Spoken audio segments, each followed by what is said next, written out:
NaMo Dhanvantari. Welcome to vision Ayurveda academy Nagpur. Online video lecture series में मैं वैद्य गौरीशंकर डोमाजुड़े आप सभी का सहर्ष स्वागत करता हूँ। दोस्तों, ऑनलाइन वीडियो लेक्चर सीरीज में आज हम चरक सूत्रस्थान शुरू करने जा रहे हैं। उससे पूर्व कुछ टिप्स मैं आपको देना चाहूंगा। जब कभी आप वीडियो लेक्चर देखने के लिए बैठोगे तब आपके पास एक रजिस्टर और 4 प्रकार के पेन अर्थात ब्लू, ब्लैक, रेड और ग्रीन जो अलग अलग आचार्यों के लिए फ्लैश हो रहा है, आप देख सकते हो, हमने बताया हुआ है, वो आपके पास होना आवश्यक है ताकि आपका मेंटर जब कभी भी आपको रिलेटेड रेफरेंसेस अदर संहिताओं एक्सप्लेन करेंगे तो वो आपको वो कलर में आपके नोट्स में लिख कर रखना है। उस पश्चात हमारा पढ़ने का तरीका ऐसा होगा, वीडियो लेक्चर में आपको नोट्स में से पढ़ाया जाएगा, साथ में जहां जहां पर कोर्स है वो भी बताए जाएंगे, वो आपको नोट्स में लिख कर रखना है।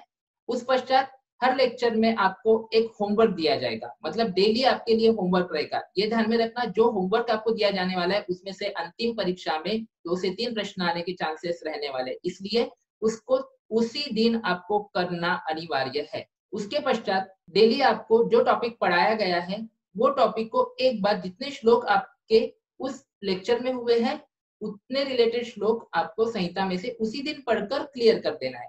तो आप सोच सकते हो, लेक्चर में से एक बार सुनना, उस पश्चात संहिता में से खुद पढ़ना और दूसरे दिन जब लेक्चर रहेगा उसके स्टार्टिंग में जो रिवीजन रहेगी वो भी देखना। तो इससे लगभग 4 बार आपका 2 दिन में सेम टॉपिक पढ़ के होने वाला है। इस तरीके से आप डेली यदि पढ़ते हो तो आपका ये विषय बहुत अच्छे से प्रिपेयर होने वाला है। तो आइए शुरू करते हैं चरक सूत्रस्थान। तो दोस्तों, चरक सूत्रस्थान शुरू करते हैं। उससे पूर्व हम इसको किस तरीके से पढ़ने वाले हैं और आने वाले 10 दिनों में हम कौन से टॉपिक्स कवर करने वाले हैं वो हम देखेंगे। चरक संहिता, चरक संहिता में कुल 8 स्थान होते हैं, ये लगभग हम सभी को पता होता है। चरक संहिता में कुल 120 अध्याय है, नोट करके रख दो, 120 अध्याय है। उसमें स्थान कितने हैं? 8 स्थान है। कौन से है आपको पता होता है। इनको याद करने का तरीका हमारा है सु, नी, वी, शा, इन, ची, क, सी। कैसा बोलोगे? सु, नी, वी, शा, इन, ची, क, सी। ये बोलने का तरीका है। ऐसा आप बार बार रिसाइट करोगे तो आपको याद हो जाएगा। ठीक है, हमने क्या किया, इनिशियल उठा लिया, सूत्रस्थान में क्या सु, निदान स्थान में क्या नी, इस तरीके से उठाकर हमने एक वाक्य बना लिया। ओके, तो इस तरीके से आपको याद रखना है। आज हम क्या शुरू कर रहे हैं? सूत्रस्थान। अब सूत्रस्थान में कुल कितने अध्याय है? 30 अध्याय है, राइट। अब यहाँ पर आप देखोगे सूत्रस्थान के 30 अध्यायों को हमारा पढ़ने का तरीका कैसा होता है। तो हम इसको 3 सेशंस में पढ़ते हैं, 3 पार्ट्स में पढ़ते हैं। पहला पार्ट सूत्रस्थान 1 से 10, दूसरा 11 से 20 और तीसरा 21 से 30, राइट। अब सूत्रस्थान पर कुल कितने मार्क्स के प्रश्न अंतिम परीक्षा में आने के चांसेस होते हैं? तो आप देख सकते हो 15 से 20 मार्क्स। ओके, देखिए सूत्रस्थान पर आने वाले क्वेश्चन लगभग इजी क्वेश्चंस होते हैं। 1 या 2 ही क्वेश्चन इसमें आपको दिमाग लगाना पड़ता है, लेकिन आपकी पढ़ाई अगर अच्छी होगी, आपने कंसेप्चुअली सब टॉपिक्स अच्छे से समझ कर लिए होंगे तो कंसेप्चुअली आप उसके आंसर्स इजीली निकाल सकते हो। यानी कि 20 में से 20 मार्क्स आपको मिलने के चांसेस रहते हैं। इसलिए ये सब्जेक्ट परीक्षा की दृष्टि से हमारे लिए बहुत ही इंपॉर्टेंट है। ओके, अब इनको हम पढ़ने वाले कैसे हैं? जब भी हम चरक संहिता का कोई भी अध्याय लेंगे उसको हम तुलनात्मक दृष्टि से पढ़ेंगे, अर्थात उस अध्याय में आए हुए सिद्धांतों को हम सुश्रुत और वाग्भट के साथ या फिर अन्य संहिताओं के साथ उसको कंपेयर करके उस वक्त पढ़ाया जाएगा। अर्थात जब हम चरक सूत्रस्थान का पहला अध्याय पढ़ाते उसी के साथ वाग्भट का भी पढ़ा देते और सुश्रुत का भी पढ़ा देते हैं, क्योंकि टॉपिक्स लगभग सेम है ना। तो तीनों इंपॉर्टेंट संहिताएं हैं, उनमें के टॉपिक सेम होने के कारण, है ना। जब भी ऋतुचर्या हम पढ़ाएंगे तो ऋतुचर्या चरक की पढ़ेंगे तो सुश्रुत की भी पढ़ेंगे साथ में और वाग्भट की भी पढ़ेंगे। तो ये हमारा पढ़ने का तरीका होने वाला है। तो आज हम क्या शुरू करने वाले हैं? तो दोस्तों, आज हम शुरू करने वाले हैं थर्ड पार्ट सूत्रस्थान, चरक सूत्रस्थान अध्याय 21 से 30। जैसे कि आपको अभी पता चल गया है कि हम चरक संहिता को बेस रखकर पढ़ेंगे और तुलनात्मक सुश्रुत और वाग्भट में से वो टॉपिक्स देखते जाएंगे, राइट।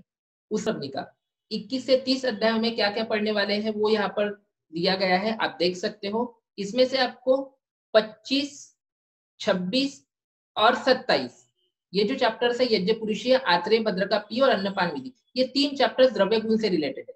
इसमें से 26वें अध्याय में जो रस विनिश्चय है, द्रव्य गुण वर्णन, द्रव्य गुण वर्णन अर्थात क्या बोला है उसमें, रस, वीर्य, विपाक आदि रिलेटेड जो डेफिनेशंस है वो सब हम कहाँ पर पढ़ने वाले हैं? द्रव्य गुण में। सो यहाँ पर रिमेनिंग जो पोर्शन है वो हम 21 से 30 के दरम्यान पढ़ने वाले हैं। ओके, तो ये आप नोट करके रख देना। तो आप समझ सकते हो कि 25, 26, 27 अध्यायों में क्या दिया हुआ है। तो द्रव्य गुण वर्णन। अब 25वें अध्याय में अग्रय संग्रह है, ये सभी को पता होता है। देखिए ये तीनों चैप्टर जो है हम बीएमएस के दौरान जब हमारी first year, second year, final year की एग्जाम्स होती है तब पढ़ते नहीं है, तब इंपॉर्टेंस नहीं देते, लेकिन एंट्रेंस में इसी को इंपॉर्टेंस है। क्यों है तो आप नोट कर सकते हो, ये सब प्रैक्टिकल पॉइंट ऑफ व्यू, पत्ते पत्ते का वर्णन आपको इसमें मिलने वाला है। कौन से आहार द्रव्य हमारे लिए अच्छे होते हैं, बुरे होते हैं, उनका वर्णन आने वाला है। द्रव्य गुण, द्रव्यों का वर्णन यहाँ पर आने वाला है। इसलिए ये जो है ये तीनों चैप्टर हमारे लिए प्रैक्टिस के दृष्टि से भी इंपॉर्टेंट होते हैं, आगे की दृष्टि से इंपॉर्टेंट होते हैं, इसलिए हम इसको पढ़ने वाले हैं। 25 और 27वां अध्याय में का जो डिटेल है वो कैसा पढ़ने वाले हैं, मैं आगे आपको जैसा हम आगे जाएंगे वैसा बताते जाऊंगा। ठीक है, तो दोस्तों शुरू करते हैं 21 से 30वें अध्याय में का सबसे पहला अध्याय अष्टोनिंदितीय अध्याय। ओके, यहाँ पर आप क्लियर कट देख सकते हो, अष्टो निंदितीय मतलब 8 निंदित पुरुषों का वर्णन यहाँ पर दिया हुआ है। रिलेटेड हमको कौन से संदर्भ संबंधित पढ़ने हैं, सुश्रुत सूत्रस्थान 15 में से एक संदर्भ आएगा और वाग्भट सूत्रस्थान 14 में से यहाँ पर संदर्भ आने वाले हैं। ये अध्याय में वर्णन क्या क्या है, तो अष्टोनिंदित, निद्रा और स्वास्थ्य के लक्षण। नोट कर लो कि ये वर्णन हमको ये अध्याय में पढ़ने हैं।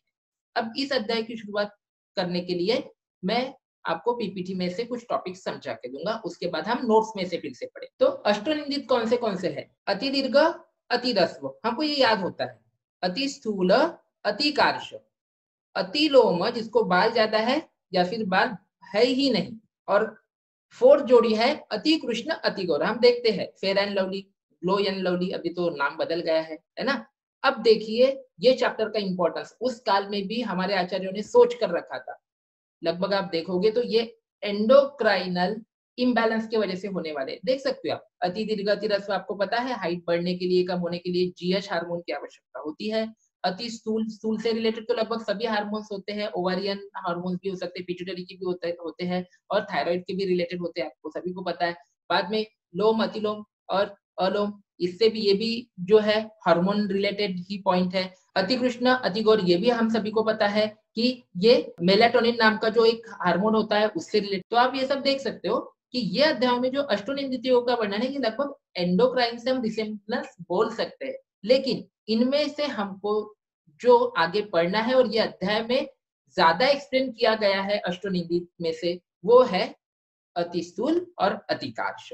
इनको हम डिटेल में पढ़ने वाले हैं, बाकियों का केवल उल्लेख किया है। तो अब हम जाएंगे नेक्स्ट स्लाइड पर। यहाँ पर आप देख सकते हो अष्ट स्थूल दोष, है ना। मैंने बोला जैसे कि हमको स्थूल का ही पढ़ना है और कार्श का ही पढ़ना है, तो अष्ट स्थूल दोष कौन से है उसका कोड देख लो। तो अष्ट स्थूल दोष याद करने के लिए हमारे पास कोड है, आज कद्दू से क्षुधा पिपासा बढ़ती, बढ़ती शब्द याद रख लेना आप, ओके, क्योंकि वो हमने सिर्फ यूज किया है। आज कद्दू से क्षुधा पिपासा बढ़ती, 3 बार बोलना, चलो बोलो, आज कद्दू से क्षुधा पिपासा बढ़ती। आठों के 8 नाम हमको याद रखने हैं, वो भी क्रम से याद रखने हैं लगभग, इसलिए हम इसका कोड भी देख रहे हैं, आज कद्दू से क्षुधा पिपासा बढ़ती, राइट। तो अब इसमें देखो, आ से आयुषोह्रास, क्या होता है आयुषोह्रास। अब ऑब्वियस है, हम सभी को ये पता होता है कि स्थूल में सिर्फ मेद की वृद्धि होती जाती है। अब केवल मेद बढ़ते जाएगा तो अन्य धातुओं की वृद्धि वहां पर होती नहीं है, तो अन्य धातुओं की वृद्धि नहीं होगी तो आयुष कैसे बढ़ेगा, इसलिए आयुषोह्रास यहाँ पर कहा गया है। दूसरा जौपरात, जौपरात का सीधा सीधा मीनिंग याद रख लेना, उत्साह, मतलब कोई भी काम करने में उत्साह नहीं रहता है ना। हम बोलते हैं कि जवान आदमी में जैसे ये होना चाहिए, एंथुसियाज्म होना चाहिए, वो नहीं रहता है, उसका लॉस होना, यानी कि जौपरात। आप देख सकते हो स्थूल के लगभग सभी के आगे पीछे आप देखते हो एग्जाम्पल के रूप में स्थूल आपको इजीली देखने को मिलेंगे, है ना। तो उनको ऑब्जर्व करो, ऑब्जर्व करने से हमको पता चल जाएगा कि सही में ये लक्षण स्थूल में होते हैं। उसके बाद कृच्छ्र व्यवहार, क से कृच्छ्र व्यवहार, द से दौर्बल्य, ये लोग दुर्बल होते हैं, आप देख सकते हो कुछ चीज उठाने को बोले तो जान पे आता है उनके, है ना, तो ये भी है, दौर्बल्य आते हैं। उसके बाद दुर्गंध, क्यों, स्वेद, आपने देखा ना स्वेद आता है तो उसका दुर्गंध आता है, तो शरीर में से एक ओडर आती है। उसके बाद स से स्वेदाबाद, बहुत पसीना छूटता है, काफी पसीना छूटता है, पत पत पूरे कपड़े गीले हो जाते हैं। उसके बाद शुदा और पिपासा, तो आप नाम क्लियर कट याद रख सकते हो, आप सभी को पता है कि उनको शुदा बहुत लगती है और पिपासा बहुत लगती है। तो क्या है अष्टस्थूल दोष, चलो कोड बताओ, आज कद्दू से शुदा पिपासा बढ़ती, आज कद्दू से शुदा पिपासा बढ़ती। क्या है अष्टस्थूल दोष, आज कद्दू से शुदा पिपासा बढ़ती, राइट। तो आ से आयुष्रास। आयुष्रास का एक्सप्लेनेशन देने के लिए मैं और एक चीज बताऊंगा। अभी आप देखते हो कि स्थूल व्यक्ति में जनरली लिपिड्स का लेवल बढ़ जाता है, कोलेस्ट्रॉल का लेवल बढ़ जाता है ना, और वो हमारे शरीर में अथेरोस्क्लेरोसिस करता है, जिसके कारण कार्डियोवास्कुलर डिसीजेस, आपको पता है डायबिटीज जैसे डिसीजेस उनको होते हैं, और जिसके कारण से आयु उनकी कम होती जाती है, राइट। तो इस तरीके से भी आप याद रख सकते हो। उस पश्चात देख सकते हो जो पर आज वृक्ष व्यवहार, दौर्बल्य, दौर्गंध्य, स्वेदाबाद, क्षुधा, पिपासा। चलो बोलो फिर से। आ से आयुष्रास, ज जौपरात, वृक्ष व्यवहार, क से द से दौर्बल्य, दू से दुर्गंध, स से स्वेदाबाद, क्षुधा और पिपासा। ठीक है, तो ये अष्टस्थूल दोष रट के रखने हैं। तो दोस्तों नेक्स्ट है अति स्थूलता के हेतु क्या है। अति स्थूलता के हेतु जो है वो 8 है। जैसे दोष 8 थे वैसे हेतु भी 8 है। कौन सा है वो? अति संपूर्ण। अति संपूर्ण मतलब बहुत ज्यादा खाना, है ना, बहुत ज्यादा खाते रहना, अति भोजन। उसमें से भी कौन सा आहार? गुरु, मधुर, शीत आहार। लगभग हम सभी को पता होता है कि ये कफ को बढ़ाता है। कफ को बढ़ाएगा तो कफ का साम्य रखने वाला कौन सा धातु है? तो मेदो मांस है। तो मेद की भी वृद्धि यहाँ पर होगी और स्थूलता में मेद ही बढ़ता है, राइट। उसके बाद अमैथुन। नेक्स्ट है दिवास्वाप। दिवास्वाप देख लेना आप, अब आपके लिए होमवर्क है। दिवास्वाप यह कौन से स्रोतसों के विकृति में आपको मिलेगा, देख कर रख देना, ठीक है। ये क्वेश्चन है, शरीर क्रिया में से आएगा, लेकिन मैं भी पूछ रहा हूँ कि दिवास्वाप यह हेतु कौन से स्रोतों की विकृति में कारण है। तो ये भी कारण है किसका? स्थूलता का, अति स्थूलता का। उस पश्चात अव्यायाम। हमको पता होता है कि अगर व्यायाम ज्यादा नहीं करेंगे तो शरीर में दोष संचित रहेंगे और वो मेद को बढ़ाएंगे, अवरोध उत्पन्न करेंगे, बाकी धातुओं का पोषण रुका देंगे और केवल मेद को बढ़ाएंगे। नित्य हर्ष, क्या बोला है? नित्य सुख समाधान में रहना, खुशी में रहना बहुत ज्यादा। मतलब इसका मतलब ऐसा नहीं है कि वो खुशी कम कर दो, हाँ। तो ये भी बताया हुआ है कि ज्यादा खुशी में रहने से, सुख समाधान में रहने से भी जो व्यायाम न करना, ऐसे दोष हमारे शरीर में आ सकते हैं। तो नित्य हर्ष, ये भी एक ध्यान रखना। उसके पश्चात है अचिंता, है ना, किसी भी प्रकार का स्ट्रेस नहीं है तो उसका वजन बढ़ने की चांसेस रहते हैं। और सबसे इंपॉर्टेंट बीज स्वभाव। क्या बोला है? बीज स्वभाव मतलब माता पिता की तरफ से भी आया हुआ हो सकता है, स्थौल्य माता पिता की तरफ से भी आया हुआ हो सकता है, तो बीज स्वभाव। तो आपके लिए और एक होमवर्क, अब ये दूसरा होमवर्क हो गया यही पेज में का। पहला दिवास्वाप से कौन से स्रोत दुष्ट होते हैं वो देख के रखना है आपको, और दूसरा है बीज स्वभाव। आज आपको ये ग्रुप पर डालना है, जितने भी होमवर्क मैंने दिए हुए हैं आपको उसके आंसर्स डालने हैं। बीज स्वभाव व्याधियों के नाम आपको ग्रुप पर डालना है, ठीक है। ये कलेक्ट करके रखना। जैसे जैसे चिकित्सा भी पढ़ते जाओगे तो आपको ये डिसीज कौन से होते हैं जो बीज स्वभाव से होते हैं वो आपको पता चलते जाएगा। इस पर प्रश्न आने के चांसेस होते हैं। नेक्स्ट है अति स्थूलता की संप्राप्ति। क्या होता है? मेदसा आवृत्त मार्गत्वात्। हेतु देखे हमने, मैंने पहले बताया आपको कि कफ को बढ़ाने वाले हेतु होते हैं। अब ये कफ को बढ़ाने वाले हेतु एक्चुअल करेंगे क्या शरीर में? कफ बढ़ने के पश्चात वह मेद धातु की वृद्धि करेंगे। मेद धातु की वृद्धि करेंगे, क्यों? तो आपको पता होता है सर्वदा सर्वभावानां सामान्यम वृद्धि कारणम, है ना। तो मेद के समान गुणात्मक होने के कारण वो मेद को बढ़ाएंगे। अब ये मेद के कारण हमारे शरीर के जो स्रोतस है वो आवृत्त हो जाएंगे। शरीर के धातुओं का पोषण करने वाले जितने भी स्रोतस है वो मेद से आवृत्त होने के चांसेस है। अब अगर वो आवृत्त हो गए तो वो धातुओं का पोषण हो पाएगा क्या? वहां तक रस पहुंच पाएगा क्या? तो जी नहीं। तो केवल मेद का पोषण हो रहा है, अन्य धातुओं का पोषण नहीं हो रहा है, राइट। उसी के कारण आयुष्रास भी हुआ था। तो अन्य धातु का क्षय होगा, तो उसके कारण जो वात वृद्धि होगी, ठीक है। अब मेदस्व आवृत्तत्वाद के लिए आपको मॉडर्न की दृष्टि से हम इतने फॉर्म में याद रख सकते हैं, HDL, LDL, triglyceride, total cholesterol, okay.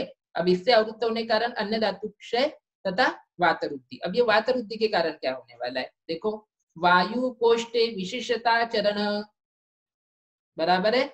ये वायु शरीर में कोष्ठ में प्रवेश करेगा। आपको ये पता होना बहुत आवश्यक है कि हमारे शरीर में 5 प्रकार के वायु होते हैं। उसमें से पचन में हमारे लिए प्राण, समान और उसके बाद अपान यह आवश्यक होता है। ये तीनों मिलाकर अग्नि को बढ़ाने का काम करते हैं। और अपान ये शरीरस्थ अन्य स्थानों के जो भी वायु है उनका पोषण करता है। तो ऑब्वियस है अगर शरीर के अन्य पार्ट्स में मतलब जीआई ट्रैक्ट छोड़कर वहां पर कोई संप्राप्ति होती है तो उसका परिणाम रिवर्स किस पर होने वाला है? हमारे समान वायु पर, अपान वायु पर भी होने वाला है। तो उस तरीके से कह रहे हैं वायु कोष्ठे विशेषतः चरण, अब कोष्ठ में वायु अवरुद्ध होने के कारण घूमते रहेगा, तो वो क्या करेगा, संदूषयति अग्नि, अग्नि को बढ़ाएगा। देखिए फिर से, सबसे पहले हुआ आपने कफकर, मेद बढ़ाने वाला, सामता बढ़ाने वाला, है ना, ऐसा आहार। उसके कारण वो जो मेदक के फॉर्म्स थे आपने देख लिया, HDL, LDL, triglyceride, adipose tissue में फैट डिपॉजिट होता है, आपके लीवर में जाकर डिपॉजिट होता है, वो सब उसके कारण होने वाला है कि केवल मेद की वृद्धि होगी, अन्य धातु का क्षय हो जाएगा, जिसके कारण अन्य धातु का क्षय होने से जो वात वृद्धि हुई है उसका परिणाम होकर वायु कोष्ठे विशेषता चरण, है ना, कोष्ठ में ही वायु घूमते रहेगा और अग्नि संदूषण करते रहेगा। संदूषयति अग्निमाहारम शोषयत्यपि, यह संप्राप्ति होगी। मतलब देखो, आपको पता है कि स्थूल वाला बकर बकर खाते रहता है, बहुत खाते रहता है ना, तो क्यों खाते रहता है, तो उसका कारण यह है, इस प्रकार की संप्राप्ति होती है। नेक्स्ट, अब हम देखेंगे उसमें क्या संप्राप्ति घटक। देखिए पूरे संप्राप्ति घटक हम एक जगह पर कलेक्ट करें। दोष, कफ और वात, क्यों, वायु कोष्ठ में था और शरीर में कफ, और धातु कौन सा, मेद प्रधान। अन्य धातु भी धीरे धीरे, देखो रस भी इसमें विकृत होता है, लेकिन प्रधान धातु हम यहाँ पर कौन सा मानेंगे, मेद। स्थौल्य को बढ़ाने में कारणीभूत होता है, रस भी होता है, ये आगे रेफरेंस आने वाला है, बहुत इंपॉर्टेंट रेफरेंस है वो प्रैक्टिस की दृष्टि से, ठीक है। अग्नि, अब अग्नि पर परिणाम, तो ऑब्वियस है मेदो धात्वाग्नि मांद्य। अब एक ध्यान में रखना, एक नियम है वाग्भट के रेफरेंस में का, वाग्भट का लगभग वो अध्याय है आपका 12वां अध्याय या 11वां अध्याय सूत्र स्थान का, उसमें बताया हुआ है स्वस्थानस्य कायग्निर अंशा धातुषु संश्रिता, मतलब जो हमारा जठराग्नि होता है उसके अंश कहाँ पर छिपे होते हैं, उसके ही अंश शरीर के अलग अलग धातुओं में होते हैं। कहाँ पर होते हैं, शरीर के अलग अलग धातुओं में होते हैं, राइट। स्वस्थानस्य कायग्निर अंशा धातुषु संश्रिता तेषाम सादाति दीप्तिभ्याम, अगर उस अग्नि का, धातु में स्थित अग्नि का यदि क्षय होता है तो वो धातु बढ़ता है। अब यहाँ पर मेद वृद्धि हो रही है तो ऑब्वियस मेद धातु का क्या होगा, मांद्य होगा। आप रेफरेंस देख सकते हो, इतना ही ध्यान में रखना है आपको कि अग्नि मंद होगा तो वो धातु बढ़ेगा। इसका मतलब अगर अग्नि बढ़ेगा तो उससे धातु का क्षय होगा। समझ में आ रहा है, तो ये आपको नोट करके रखना है। तो यहाँ पर धात्वाग्नि मांद्य हो रहा है और जठराग्नि की वृद्धि हो रही है। देखिए अब हो रहा कैसे, एक बार अब आपके मन में आएगा सर भूख क्यों लग रही है, हुआ क्या, शरीर में मेद बढ़ गया, मेद बढ़ने के कारण अन्य धातुओं का पोषण नहीं हुआ। अरे भाई, तो वो अन्य धातु तो मांगेंगे ना कुछ खाने के लिए, उनको तो लगेगा, उनको भी तो जीना है, तो वो मांगेंगे कुछ, भोजन दो हमको, भोजन दो हमको, ग्लूकोज चाहिए हमको, ये चाहिए हमको, वो चाहिए, मांगेंगे। तो अन्य धातु को मिल नहीं रहा है, तो उसके लिए, उनकी पूर्तता करने के लिए हमारा जो जीआई ट्रैक्ट है वो क्या करेगा, उसकी भूख बढ़ा देगा, वहां का जठराग्नि प्रदीप्त कर देगा, है ना। अब ये किस दृष्टि से हो रहा है, जो अन्य धातु है उनका पोषण करने की दृष्टि से, उसको पता नहीं कि ये मेद ने रोक के रखा है यार, है ना, तो वो कंफ्यूजन में, तो वो भूख बढ़ जाएगी, वो ये खाते जाएगा, लेकिन फिर भी ये खाने के बाद दुष्ट चक्र शुरू और मेद की वृद्धि होती जाएगी, मेद की वृद्धि होती जाएगी। तो इस तरीके से सोचना है, तो आपको ये पता चल गया होगा कि जठराग्नि ही क्यों बढ़ रहा है, तो अन्य धातुओं का पोषण करने की दृष्टि से वो अग्नि बढ़ते जा रहा है, इस तरीके से आपको याद रखना। तो देखिए दोष कौन से हो गए, कफवात, धातु हो गया मेद प्रधान, रस भी ब्रैकेट में लिख के रख देना। कौन से धातु का मांद्य होता है, तो मेद धात्वाग्नि का मांद्य होता है, उसके कारण ही मेद धातु बढ़ता है। इसका रेफरेंस बता दिया मैंने आपको, स्वस्थानस्य कायग्निर अंश धातुषु संचिता, ये क्रॉस रेफरेंस लेकर यहाँ पर एक्सप्लेन किया जा सकता है। और जठराग्नि की वृद्धि होती है तो वो बहुत भूख लगेगी। स्रोतस मेदो वह प्रधान, अन्य अन्न रस और मांस, ये भी स्रोतस विकृत होने वाले हैं, और उद्भव आमाशयस्य, ठीक है, आमाशय में इसका उद्भव स्थान रहेगा। तो इस तरीके से इसकी संप्राप्ति है, ठीक है। आपको संप्राप्ति घटक से प्रश्न आने के चांसेस। नेक्स्ट है अतिस्थौल्य लक्षण तथा उसकी चिकित्सा। तो देखिए अब स्थौल्य का लक्षण क्या रहेगा, सबसे इंपॉर्टेंट, बहुत भूख लगेगी, जठराग्नि वृद्धि, अग्नि अच्छा होने के कारण जो कोई भी खाएगा वो शीघ्रम जरति आहारम, शीघ्रम जरति आहारम, जरति यानी कि पचती, है ना, तो आहार पचन हो जाएगा, शीघ्र पचन होगा तो फिर से भूख लगेगी, ऑब्वियस है। अब मेदो मांस अतिरुद्धत्वात्, मेदो मांस बढ़ेगा, और जब यह व्यक्ति चलते जाएगा, है ना, तो चलेगा तो आपको उसके शरीर के जो अंग है, यहाँ का भाग, है ना, जो हम्प होता है वो, बाद में पेट, ये सब हिलते हुए आपको दिखेंगे, यहाँ का जो फैट रहेगा वो आपको मूव होते हुए दिखेगा। तो इसलिए बोला है मेदो मांस अतिरुद्धत्वात् चल, वह हिलते हुए दिखेगा। आहारम च अतिकांक्षति, क्यों? अरे आहार पचते जा रहा है तो और भूख लगेगी, और हमारे धातु है वो भी मांगेंगी मुझे खाना चाहिए खाना चाहिए, उसके लिए वो आहार करेगा। लेकिन गड़बड़ ये रहने वाली है कि केवल मेद ही बढ़ने वाला है, दुष्ट चक्र शुरू रहेगा। अब आगे मेद कौन से स्थान का बढ़ेगा? कौन से स्थान का बढ़ेगा? तो आप देख सकते हो स्पीको दर स्तन, कहाँ का बढ़ेगा मेद? तो स्पीक उदर स्तन, इन स्थानों का क्या बढ़ने वाला है? मेद बढ़ने वाला है। तो यहाँ पर अगर किसी के इसमें मेद संचिति आपको दिख रही तो आप पहचान सकते हो ये अतिस्थौल्य है। अब मॉडर्न में कैसे देखते हैं आपको पता है? तो बीएमआई देखते हैं, वेस्ट और हिप रेशियो देखते हैं, उसके आधार पर वो डिसाइड करते हैं ये ओवरवेट है, ये अंडरवेट है, ये ओबेज है ना, और उसके आधार पर बाद में वो बैरेट्रिक सर्जरी वगैरह करना है वो डिसाइड किया जाता है। तो इतना ध्यान में रखना कि मॉडर्न में आप बीएमआई से यानी कि बॉडी मास इंडेक्स से ये देखते हो, और आयुर्वेद की तरह से तो आप तो क्लियर कट सब्जेक्टिव क्राइटेरिया से ही आप पता कर सकते हो कि ये अति स्थूल है, राइट। उसके पश्चात देखिए चिकित्सा क्या आने वाली है? चिकित्सा, चिकित्सा क्या रहेगी? गुरु अपतर्पण, वेरी वेरी वेरी इंपॉर्टेंट। क्या चिकित्सा रहेगी? गुरु अपतर्पण। क्यों? अरे भाई अगर ये बंदे की भूख ज्यादा है और इसको आप लघु आहार दे दोगे, क्या बोला मैंने? लघु आहार दे दोगे तो गड़बड़ ये होगी कि वो जल्दी पच जाएगा, फिर से शीघ्रम जरति आहारम आहारम च अतिकांक्षति, ऐसा हो जाएगा, फट से पचते जाएगा। तो फिर ये आपको याद रखना है कि इसको लघु आहार न देते हुए क्या देना है? गुरु आहार देना है। और अब मेद भी बढ़ा हुआ है तो मेद की चिकित्सा क्या रहेगी? वह कफ प्रदान धातु होने के कारण उसकी चिकित्सा ऑब्वियस है, संतर्पण तो नहीं करेंगे, अपतर्पण करेंगे। इसलिए हमको यहाँ पर याद रखना है गुरु अपतर्पणम च। क्या चिकित्सा है? गुरु अपतर्पणम च। गुरु क्यों सिलेक्ट किया? तो अग्नि बढ़ा हुआ है, लघु दे देंगे तो जल्दी पच जाएगा, इसलिए हमको गुरु आहार देना पड़ा। लेकिन गुरु आहार भी कैसा होना चाहिए? वो जो अपतर्पण कर पाए, यानी कि आप क्या कर सकते हो कि गुरु आहार और उसमें ऐसी मेडिसिन डालोगे कि जो अपतर्पण करेगी, बराबर है, और अग्नि को भी ज्यादा बढ़ाएगी नहीं फिर से। तो इस तरीके से इसलिए फाइब्रस मटेरियल का यूज करते हैं जो गुरु भी होता है और अपतर्पण भी करता है, ये भी ध्यान में रखना, ठीक है। तो यहाँ पर गुरु अपतर्पण आपको याद रखना है, वेरी वेरी वेरी इंपॉर्टेंट।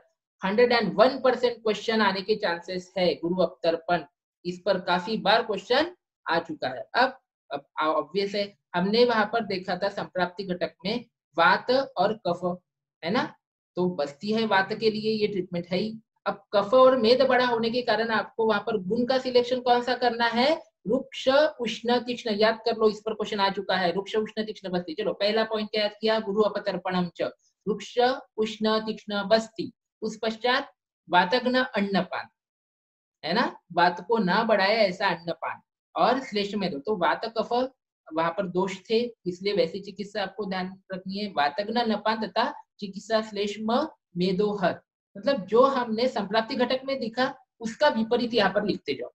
और अब देखो रुक्ष उद्वर्तन, क्या बोला है यहाँ पर? रुक्ष उद्वर्तन मतलब चूर्ण लेना है, उसको पानी में डालना है और उसको जहां जहां पर मेद है, रुक्ष उद्वर्तन। उद्वर्तन मैं आपको जब चरक सूत्र स्थान का 5वां अध्याय पढ़ाऊंगा तब पढ़ाऊंगा, राइट। तो यहाँ पर सिर्फ नोट करके रख दो, रुक्ष उद्वर्तन मतलब कैसा? आपको पाउडर लेना है, पानी में भिगोना है और उससे लेकर आपको चूर्ण करना है, या फिर आप ड्राई पाउडर लेकर भी उससे उद्वर्तन कर सकते हो, ये भी आपको याद रखना है उद्वर्तन चिकित्सा। तो चलो बताइए स्थौल्य की चिकित्सा क्या है? गुरु अपतर्पण, वृक्षोष्ण तीक्ष्ण बस्ती, वातगण अन्नपान, श्लेष्म मेदोहर, वृक्ष उद्वर्तन। फिर से एक बार बोलना है, गुरु अपतर्पण, वृक्षोष्ण तीक्ष्ण बस्ती, वातगण अन्नपान, श्लेष्म मेदोहर, वृक्ष उद्वर्तन।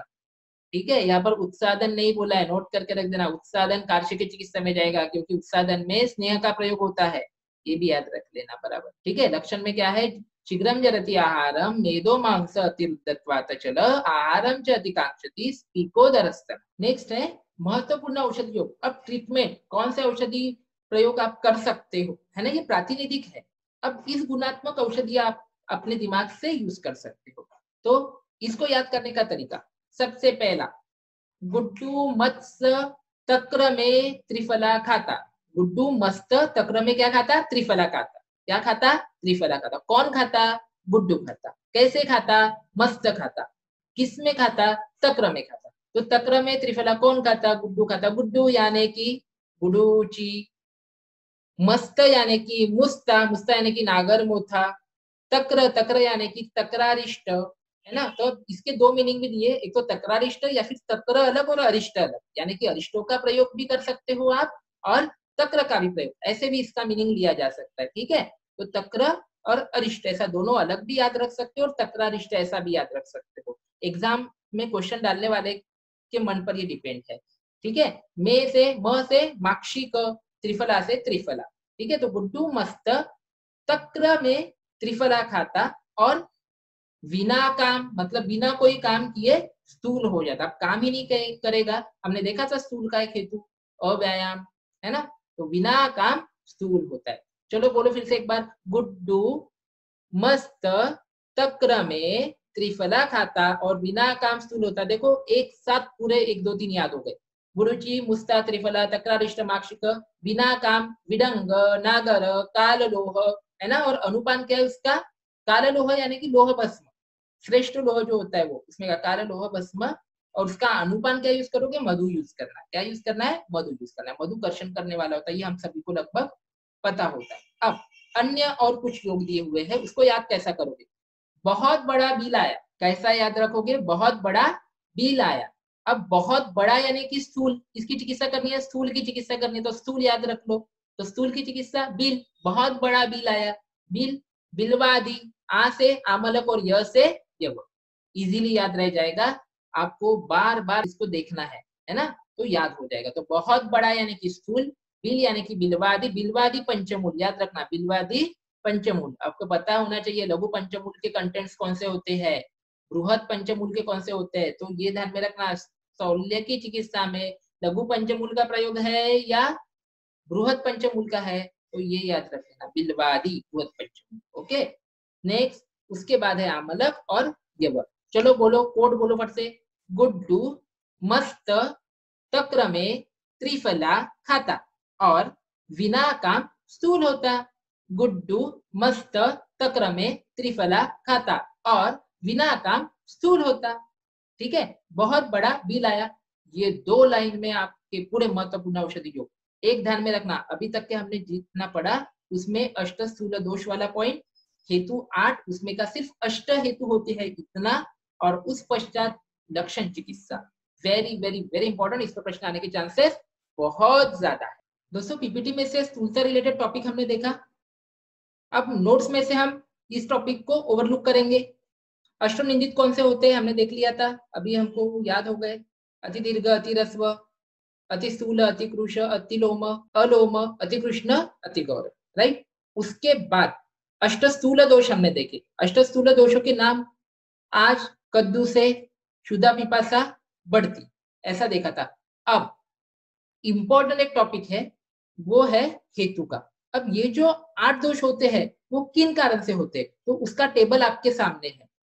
जैसे कि आयुष ह्रास होता है तो क्यों होता होगा, वो संप्राप्ति क्यों होती होंगी, तो ये एक्सप्लेनेशन आचार्य चरक ने देकर रखा है। हालांकि इस पर क्वेश्चंस इससे पहले आए नहीं है, लेकिन आ सकते हैं, इसलिए हमको ये पढ़ना है। ठीक है, तो आयुष ह्रास क्यों होता है देखते हैं। चलो, आयुष ह्रास होने में कारण है न अन्य धातु उत्पत्ति। क्या कारण है, न, मैंने एक्सप्लेन कर दिया आपको ये पॉइंट के केवल मेद धातु बढ़ता है, अन्य धातु बढ़ते ही नहीं है। अब अन्य धातु अगर बढ़ेंगे नहीं, शरीर की व्याख्या हमने देखी है, दोष धातु मन मूलम ही शरीरम, सभी धातुओं की वृद्धि अच्छी होगी, सम्यक प्रमाण में होगी, तो ही हमारा शरीर अच्छा चलेगा। अगर वह नहीं होगी तो उसके विरुद्ध क्या हो जाएगा, आयुष ह्रास हो जाएगा, राइट। तो ये याद करना है हमको, क्यों होता है, तो न अन्य धातु उत्पत्ति से आयुष का ह्रास होगा। ठीक है, ये याद रह जाता है, प्रैक्टिकल पॉइंट है। जो अपराध, अब जो अपराध क्या होता है, शैथिल्यात, सौकुमार्यात, गुरुत्वात। अब याद रखना इसको, ये जवान है ना, जवान, आजकल के जवान काम ही नहीं करते, काम नहीं करते तो सुकुमार बन के रहते, सुकुमार बन के रहते तो क्या हो जाएगी, वो गुरु हो जाएंगे। अब गुरु होने के कारण में शैथिल्य आ जाएगा। समझ में आ रहा है, कैसे याद रखोगे, जवान जो अपराध को याद रखना, जवान। जो अपराध का मीनिंग क्या था, शब्द का मीनिंग साह कम होना, यानी कि जो अपराध। उसके बाद कृच्छ्र व्यवहार। अब ये कृच्छ्र व्यवहार देखने के लिए आपको सिर्फ शुक्र शब्द सफिशियंट है। ठीक है, उससे आप अंदाजा लगा सकते हो। और वो भी क्यों हो रहा है, अबहुता, शुक्र कम हो जाएगा, क्योंकि मेद ही बढ़ रहा है, अन्य धातु बन रही नहीं है ना भाई, इसलिए मेधसा उत्तम मार्गत्वा शुक्र की भी उत्पत्ति नहीं होगी, अबहुत रहेगा। और कृच्छ्र व्यवहार। उसके बाद दौर्बल्य, अब दौर्बल्य क्यों? शरीर में विषमता उत्पन्न हो गई क्योंकि केवल मेद धातु बढ़ा, अन्य धातु कम हो गए, तो ये विषमता के कारण। तो इसमें कैसे याद रखना आप, धातु दौर्बल्य, इस तरीके से कीवर्ड याद कर सकते हो, या फिर असम दौर्बल्य ऐसा शब्द याद रख सकते हो। ऐसा असम दौर्बल्य या फिर धातु दौर्बल्य ऐसा भी याद रख सकते हो। ओके, नेक्स्ट, उसके बाद दौर्गंध क्यों उत्पन्न होता है, तो इसके कारण टिपिकल है, ये आपको इजीली समझ में आ जाएगा। देखो यहाँ पर क्या है, मेदो दोषात, शरीर में मेद है। अब मेद का स्वभाव, अब मेद का स्वभाव ही है कि वो दुर्गंधी होता है ना। अब इसके कारण मेद अधिक होने से क्या होता है, शरीर में स्वेदन होता है। तो ये कारण है कि मेदो दोषात मेद स्वभावात स्वेदनत्वाच्च दौर्गंध्य, है ना।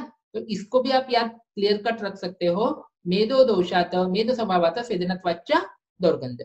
ठीक है, नेक्स्ट देखो, ऑल ऑफ दिस के लिए भी क्वेश्चन बन सकते हैं ऐसे। स्वेदाबाद, ये पसीने की धाराएं बहती है शरीर से, तो वो क्यों होता है, क्योंकि मेद श्लेष्म संसर्ग, मेद और श्लेष्म का संसर्ग के कारण स्वेद बढ़ेगा। विषंदित्वात, शरीर में द्रवत्व बढ़ जाएगा, विषंद बढ़ जाएगा, राइट। और बहुतवात, विषंदित्वात बहुतवात, व्यायाम असहत्वाच्च, ठीक है, व्यायाम सहन नहीं कर सकता ऐसा व्यक्ति, ये भी ध्यान में रखना है आपको स्वेदाबाद होने का कारण। तो देखिए, आपको इस पर ज्यादा फोकस करना है क्योंकि यहाँ पर हमारे कोई कोड नहीं है ना। बाकी का तो इजीली याद रह जाएगा। आयुषोरास, क्यों, अन्य धातु उत्पत्ति नहीं होती, जो जवान लोग सुकुमार और गुरु हो जाते हैं तो शैथिल्य, शुक्र देख के लिए आप आंसर क्लिक कर लोगे, बराबर है। बाद में दौर्बल्य, असम दौर्बल्य, है ना, या फिर समान दौर्बल्य, असमान दौर्बल्य, ऐसा कुछ तो भी याद रख सकते हो, या फिर धातु दौर्बल्य, ऐसा क्लियर कट शब्द याद रख सकते हो। दौर्गंध, दौर्गंध याद रखने के लिए भी आप यहाँ पर मेद, मेद स्वभाव और बाद में स्वेदनत्वाच्च, ये याद रखना है। तो एक ध्यान में रखना आपको, यहाँ पर हमारा कोड न होने से ये दोनों को, दौर्गंध और स्वेदाबाद के हेतु को अच्छे से पढ़ना। उसके बाद शुद्धति मात्र, तीक्ष्ण अग्नित्वाद, प्रभुत्व कोष्ठवायुत्वाद, ये भी समझ में आ जाता है कि कोष्ठ में वायु बढ़ता है, समानो अग्नि समीपस्थ, अग्नि बढ़ेगा और अग्नि बढ़ने के कारण क्षुधा, और सेम कारण आपके पिपासा में कारणीभूत होते हैं। ओके, क्षुधा पिपासा साथ साथ में, तो ऐसा याद रखना है। तो ये टेबल हमारे लिए परीक्षा की दृष्टि से बहुत ज्यादा इंपॉर्टेंट है। कौन सा पॉइंट इंपॉर्टेंट है, तो नाम पहले याद करना है। अब ये पढ़ के होने के बाद अगर आपके पास अच्छा खासा भी टाइम है, उसके बाद इसको याद करना, मतलब फर्स्ट प्रायोरिटी 8 दोषों के नाम याद करना, उसके बाद हेतु को आप साल भर में पढ़ते बैठो, ठीक है। तो इस तरीके से हमको उसके लिए जाना है, वेरी इंपॉर्टेंट। उसके पश्चात ये टेबल हमने पीपीटी में से देख लिया, आपको समझ गया होगा, बस आपको इसमें से ओवरलुक करना है। 8 दोष बताए थे, वैसे ही 8 हेतु भी बताए हैं, देख लो, सेम है। नित्य हर्ष, व्यायाम, चिंता, बीज स्वभाव, बीज स्वभाव पर प्रश्न आने के चांसेस सबसे ज्यादा है, ये नोट करके रख देना यहाँ पर। मेधसा अवृत्त मार्गत्वाद, ये भी पीढ़ी की सहायता से आपको एक्सप्लेन कर दिया है। अग्नि बहुत ज्यादा बढ़ता है और आहार का शोषण होता है। लक्षण क्या उत्पन्न होते हैं, तो शीघ्र जरती आहारम, क्या होता है, शीघ्र जरती आहारम, मेदो मांस अतिरुद्धत्वात, चल, शरीर में के जो मेद स्थान होते हैं वो हिलते हुए नजर आएंगे आपको। आहारम जतिकांक्षति, बहुत भूख लगती है, धातु शरीर की भूख, भोजन मांगेंगे ना, जो अन्य धातु की वृद्धि नहीं हो रही है वो, है ना। स्पीकर स्तनोदर, यहाँ पर आप देखोगे स्पीकोदर स्तन, यहाँ पर मेदक संचित होते हैं, ये नोट करके शब्द लिख के रख देना, संचित होते। और चिकित्सा, वेरी वेरी वेरी इंपॉर्टेंट। दोष कितने हैं, चलो बताओ, स्थूलता के 8, हेतु कितने हैं, 8। अब चिकित्सा क्या करने वाले हो वहां पर, गुरु अपतर्पणम च, ठीक है, वृक्ष तीक्ष्णोष्ण बस्ती, बस्ती करोगे ये तो आपको समझ जाएगा, लेकिन कौन सी करना है, वृक्ष तीक्ष्ण गुणात्मक, वातगण अन्नपान, बाद में श्लेष्म मेदोहर चिकित्सा तथा वृक्ष उद्वर्तन करना है, वहां पर वृक्ष उद्वर्तन करना है, this is very very very important. उस पश्चात महत्वपूर्ण औषधि योग, इसको भी याद करने का हमारा कोड हमने देख लिया था, है ना। गुड्डू मस्त त्रिफला तक्र में खाता, ऐसा याद कर लिया था। बाद में बिना काम स्थूल होता, ये भी कोड हो गया था। बाद में, है ना, बड़ा बिल आया, आया से यव और आमलक चूर्ण बताया। बिलवादी पंचमूल शौद्र अनुपान के साथ, इंपॉर्टेंट है, याद कर लेना, शौद्र अनुपान के साथ इसको प्रयोग करना है। किस अनुपान के साथ, शौद्र अनुपान के साथ। अब केवल एक बचा था जो हमने पीपीटी में नहीं लिया था, वह था शिला जतु तथा अग्निमंत स्वरस। अब इसको याद रखने के लिए आप कैसा याद रखोगे, शीला, आपने को पता होगा कैटरीना कैफ वाला सॉन्ग, है ना, शीला की जवानी, है ना।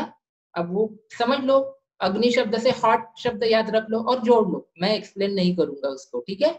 तो ये बहुत ही ज्यादा इंपॉर्टेंट है, इसका इमेजिनेशन पीपीटी में नहीं दिखा सकते थे इसलिए यहाँ पर बता दिया, नोट कर लो, वेरी वेरी वेरी इंपॉर्टेंट। शिला जतु अग्निमंत स्वरस, राइट, क्या दिया हुआ है, शिला जतु अग्निमंत स्वरस, उसका अनुपान बताया गया है, शिला है ना, और शिला कैसी हॉट है, ऐसा याद रख सकते हो आप। उसके बाद उपमा, विकारांश्च अश्नुते घोरान कांश्चित काल व्यतिक्रमात, इसका मीनिंग ऐसा है कि स्थूल व्यक्ति को बहुत सारे विकार होते हैं, घोर विकार होते हैं, बहुत डिसीज। अब मॉडर्न साइंस में भी आप देखते हो ना, कार्डियक डिसीजेस हो सकते हैं, डायबिटीज हो सकता है, थायराइड हो सकते हैं, स्किन डिसीजेस हो सकते हैं, क्यों, क्योंकि इनकी इम्यूनिटी कम हो जाती है, बाद में इम्यूनो कॉम्प्रोमाइज होने के कारण इन्फेक्शियस डिसीजेस हो सकते हैं, राइट। तो ये भी आपको ध्यान में रखना है कि विकारांश अश्नुते घोरान आचार्यों ने बताकर रख दिया है, मॉडर्न साइंस उसको नकार नहीं रहा है। कांश्चित काल व्यतिक्रमात, इसका मीनिंग है कि भोजन का जो काल होता है ना, केवल 2 काल होते हैं भोजन के, प्रातः सायं, इनके अलावा भी वो खाते रहता है, बार बार खाते रहता है, इसलिए यहाँ पर कालांश व्यतिक्रमात ऐसा टीका में इसका अर्थ दिया हुआ है। एताव उपद्रव करो विशेषात अग्नि मारुतो, अग्नि और मारुत से संबंधित ही विकार यहाँ पर उत्पन्न होने वाले हैं, और इसको इन्होंने दावाग्नि की उपमा दी है। दावाग्नि मतलब आपको पता होगा, पूरे जंगल में आग लग जाती है, थोड़ी सी चिंगारी आ गई कि पूरा जंगल खाक हो जाता है दुपकाले में, बहुत हर साल लगभग ये आती है। उस प्रकार स्थूलता में शरीर में अग्नि इतना बढ़ता है कि वो बाकी धातुओं का नाश कर देता है, ठीक है, ये आपको नोट करके रखना है। एतो ही दहत स्थूलम वनदाव, वनदाव कहते हैं उसको, वनवा, हमारे मराठी में उसको वनवा कहते हैं, जो जंगल में चिंगारी के समान फैलता है, पूरा एक चिंगारी से पूरा फैल जाता है और पूरे जंगल को जलाकर खाक कर देता है। उसी प्रकार स्थूल व्यक्ति में बढ़ा हुआ अग्नि शरीर का नाश करता है, ये आपको याद रखना है। तो महत्वपूर्ण औषधि योग याद कर ले, उसके बाद उपमा भी याद कर देख लिया आपने। अब उपमा पर क्वेश्चन आने के चांसेस वैसे भी कम है, आपको इस पर प्रश्न ऐसा आ सकता है, एतो ही दहतः डैश डैश डैश वनदाओ वनम यथा, रिक्त स्थान की पूर्ति करे, तो वहां पर ऑप्शन में रहेगा स्थूलम, कार्श, अति कृष्ण, अति गौरम, तो आपको आंसर सिलेक्ट करना है रिक्त स्थान की पूर्ति के लिए, फिल इन द ब्लैंक के लिए स्थूलम, ठीक है। चलो प्रश्न पूछता हूँ कुछ, दोष कितने बताए स्थूलता के, 8, हेतु कितने बताए, 8, राइट है। अब मुझे बताओ आयुष ह्रास की होता है न अन्य धातु उत्पत्ति, शुक्र अभौत के कारण क्या होने वाला है, कृच्र व्यवाय लक्षण। इस तरीके से आपको ये क्वेश्चंस आने के चांसेस है, बहुत इजी क्वेश्चन है। चलो बिलवादी पंचमूल का अनुपान क्या है, शौद्र। स्थौल्य में शिला जतु का अनुपान क्या है, अग्निमंत स्वरस, याद रखना इस पर ही क्वेश्चन आए हैं, शिला जतु और अग्निमंत स्वरस को, very very very important, 3 star करके रख देना वहां पर, ठीक है। और बिना काम कोट को कैसे ओपन करोगे, विडंग नागर काल लोह और म से मधु, है ना। तो दोस्तों नेक्स्ट पॉइंट है आहार विहार, स्थौल्य में आहार विहार कैसा होना चाहिए, तो सबसे पहला अनुपान, भोजन के पश्चात हम जो अनुपान लेते हैं उस प्रकार से ही अनुपान का उल्लेख कर रहे हैं, मधु उदक अनुपान, ठीक है। अब देखो अरिष्ट का जो प्रयोग आप करने वाले हो वो कैसा लेने वाले हो, कफ मांस मेदुग्न, ऑब्वियस है, क्योंकि स्थूलता की संप्राप्ति में आपने कफ और मेद को टिपिकली देखा था, तो अरिष्ट भी जो यूज करोगे उसके विरुद्ध यूज करोगे, इसलिए बोला संप्राप्ति अच्छे से समझ के लो, चिकित्सा समझ जाएगी। अब आहार में कुछ टिपिकल द्रव्यों का उल्लेख किया हुआ है, वेरी वेरी वेरी इंपॉर्टेंट, इस पर लाइन पर सीधा सीधा क्वेश्चन आ सकता है, कैसा आएगा, प्रशांतिका प्रियंगुश्च शामका यवकायवाहा, क्या बोला, प्रशांतिका प्रियंगुश्च शामका यवकायवाहा, यह किस में प्रयुक्त करते हैं, यह आहार कौन से व्याधि में दिया जाता है, तो यहाँ पर आप नोट करके रखना स्थौल्य, जैसे कि हमको यव तो याद ही था पहले, यव और आमलक चूर्ण श्रेष्ठ बताया हुआ है, तो यव यवक ये 2 शब्द तो वैसे भी याद हो जाएगा। उसके बाद याद रख लेना ये जो शाम है ना, शाम बराबर है और ये प्रिया, शाम और प्रिया स्थूल है, शाम और प्रिया कैसे है, स्थूल है, बस इतना शब्द लिखकर रख दो, शाम और प्रिया स्थूल है, आपको याद रह जाएगा, प्रशांतिका प्रियंगुश्च शामका यवका यवा। अब आप बोलोगे सर शांति भी स्थूल है, बोल दो, ठीक है, तो इस तरीके से आप इसको याद रख सकते हैं। बाद में जुड़ना व कोद्रवा मुदगा और कुलत्त, इसको एक बार पढ़ लो, राइट। अब वेरी वेरी वेरी इंपॉर्टेंट एक नोट करके रखना, यहाँ पर थोड़ी गलती है, क्रम से त्याग है ना, यहाँ पर त्याग की जगह सेवन करेक्शन कर लेना, सेवन मतलब भोजन, इनका सेवन कर, भोजन यानी कि इनका सेवन, इनका प्रयोग करना है। क्या? स्थूल व्यक्ति को प्रजागरण करना है, यानी कि उसको जागरण करने को बोला है, यानी कि उसने ज्यादा सोना नहीं है। दूसरा व्यवाय, है ना, अमैथुन हेतु था, तो यहाँ पर व्यवाय करो ऐसा बोल रहे हैं। दूसरा व्यायाम और चिंतना। अब एक ध्यान में रखना, इसको क्रम से कैसा याद करना है, P V V C, क्योंकि ये क्रम से याद करने को बोला है। ठीक है, तो प्रजाकरण, व्यवाय, व्यायाम और चिंतन, इसको क्रम से बढ़ाते जाना है आप स्थौल्य की चिकित्सा में।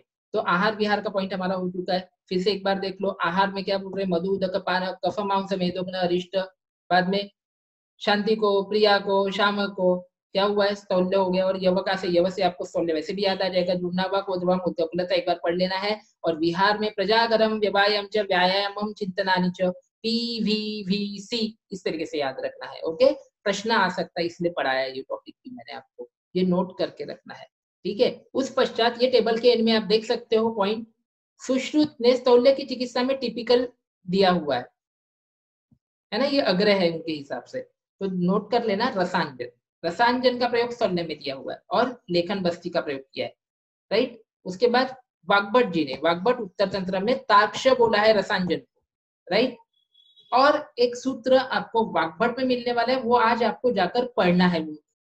वाग्भट में का आपको 14वां अध्याय निकालना है और उसमें जाकर आपको देखना है, स्थौल्य के संदर्भ में आया हुआ है अष्टम निंदित का, उसमें देखना है। यव गोधूम स्थौल्य और कार्श दोनों में प्रयोग करने को बोला है। हालांकि इसका मीनिंग ऐसा निकलता है, आप देखोगे तो गोधूम जो है ना, गोधूम या मधुर मधुर शीत है, तो ऑब्वियस है वो क्या करेगा, शरीर का ब्रूहन करेगा, तो फिर स्थौल्य में कैसे दोगे, ऐसा आपको प्रश्न आ सकता है। तो एक नोट कर लो, वहां पर आचार्यों का कहना ऐसा है कि आप जनरली यव का प्रयोग स्थौल्य में और गोधूम का प्रयोग कार्श में। ठीक है, अब इसके अलावा अगर गोधूम का प्रयोग आपको स्थौल्य में करना है तो आपको उसमें त्रिकटु जैसे पदार्थों का या फिर द्रव्यों का प्रयोग करना पड़ेगा। अभी के लिए इतना याद रखो, स्थौल्य कार्श दोनों में यह गोधूम चलता है, ऐसा वाग्भट ने क्लियर कट एक रेफरेंस दिया, वो रेफरेंस आपको ढूंढ के निकालना है। ठीक है, तो नोट कर लो यहाँ पर, यव गोधूम स्थौल्य कार्श में। सुश्रुत के अनुसार रसांजन, वेरी वेरी इंपॉर्टेंट। स्थौल्य में आचार्य वाग्भट जी ने क्या आग्रह बताया, क्या श्रेष्ठ बताया, ताक्ष अर्थात रसांजन। और अगर आपको क्वेश्चन ऐसा बना कि आचार्य वाग्भट अनुसार स्थौल्य और कार्श में क्रमशः किसका प्रयोग करें, तो स्थौल्य में यव का और कार्श में गोधूम का, ऐसा भी आप लिख कर रख सकते हो। ओके,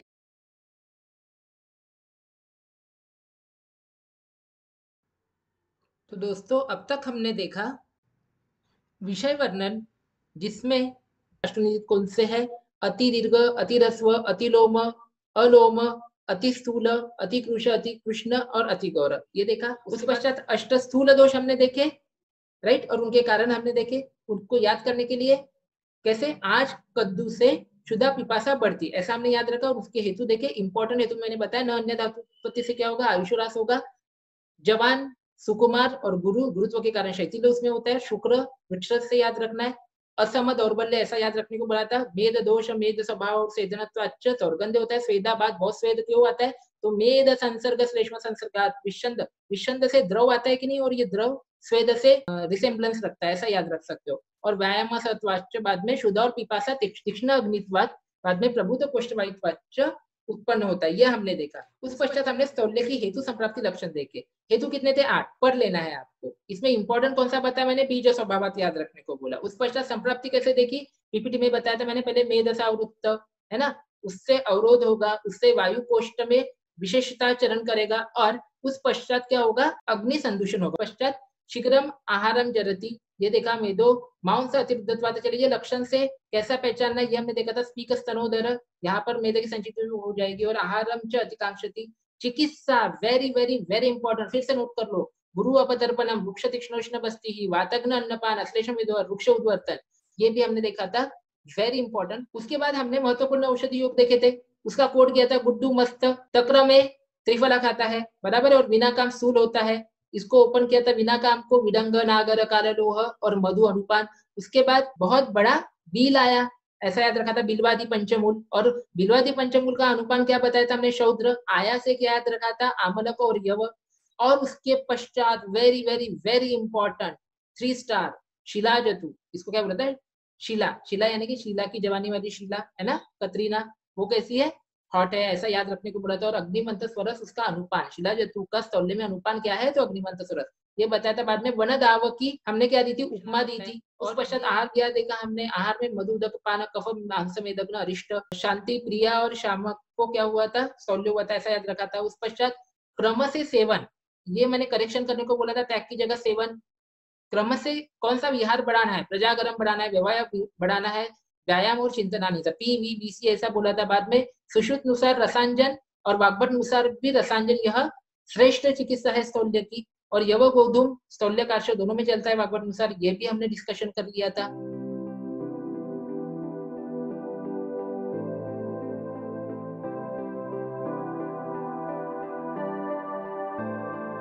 तो दोस्तों इसी के साथ आज का लेक्चर रोकते हैं। Thank you.